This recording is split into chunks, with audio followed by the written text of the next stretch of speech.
Pessoal, tudo jóia? Uma das narrativas mais comuns hoje no consultório, voltando aí depois desse recesso de fim de ano, um descanso merecido, né? Era o seguinte cenário: meu Deus, mas como meu pai e minha mãe estão diferentes, né? Tem uns comportamentos tão assustadores,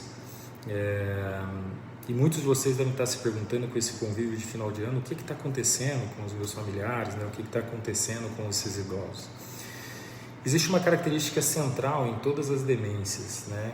E por vezes é uma característica até principal das demências, que são os desenvolvimentos de sintomas neuropsiquiátricos, também relacionados, chamados de sintomas comportamentais e psicológicos da demência. Então, dependendo do tipo de demência e do estágio da doença, tá? Existe uma variedade de sintomas neuropsiquiátricos que podem preceder o prejuízo da memória, da atenção, dos sintomas cognitivos, ou ocorrer após o desenvolvimento desse prejuízo da atenção, da memória, da execução, enfim. Portanto, se você tem uma preocupação com o familiar, com os sintomas de esquecimentos, é sempre importante perguntar também sobre os sintomas neuropsiquiátricos. Exatamente essa narrativa que eu trouxe dos familiares de hoje.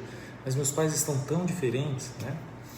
Um sinal de alerta importante para ter em mente é o desenvolvimento desses sintomas neuropsiquiátricos no final da vida. Por exemplo, um senhor, uma senhora que aos 70 e poucos anos começam a apresentar sintomas que não eram muito comuns, né?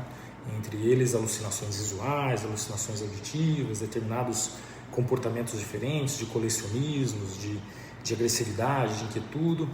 Isso geralmente indica a presença de uma doença neurodegenerativa, tá?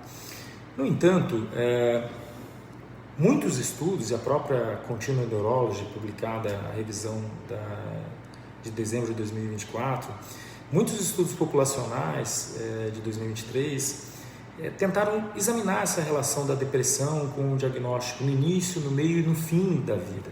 E o risco de demência está incidente em todos os períodos desse diagnóstico. E por que eu estou falando da depressão? Porque eu já disse aqui que a depressão é um desses sintomas neuropsiquiátricos que podem estar presentes nos pacientes com demência.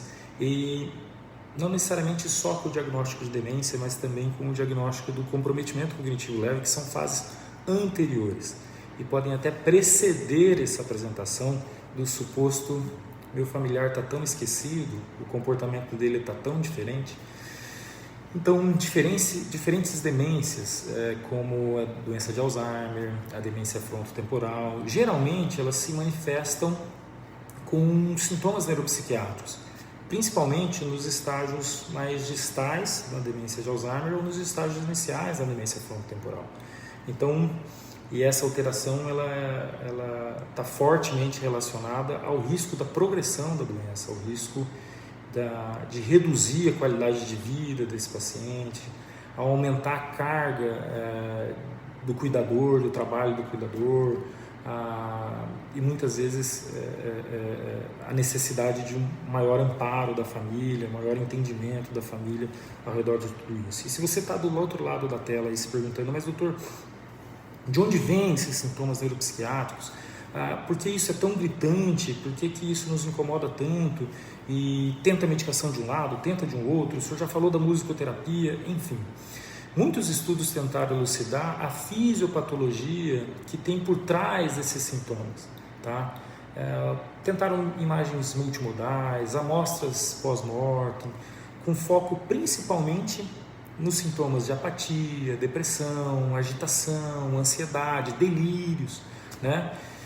E, infelizmente, a gente não tem uma justificativa para isso, né? O próprio tratamento desses sintomas na demência consiste em abordagens farmacológicas, mudanças comportamentais, muitas vezes associadas a terapias farmacológicas, não farmacológicas, mas todas elas em tratamentos empíricos, né? Não existe muitos medicamentos aprovados aí pelo FDA ou pela Anvisa indicados para tratamentos neuropsiquiátricos na demência.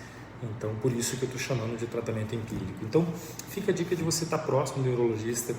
Quem é meu paciente sabe que é um desafio, tem que estar próximo da família, tem que ter o telefone do médico, tem que estar adaptando a medicação. É um baita de um desafio dependendo do quadro demencial. E alguns pacientes não respondem às medicações iniciais. A gente tem que respeitar um certo protocolo e o tempo para não machucar. Um grande abraço a todos vocês, que 2025 seja ainda melhor e que todos nós podemos estar próximos aí e com o coração aberto para receber tantos pacientes e tantas famílias que precisam de ajuda. Um abraço a todos vocês, até o próximo vídeo. Tchau, tchau.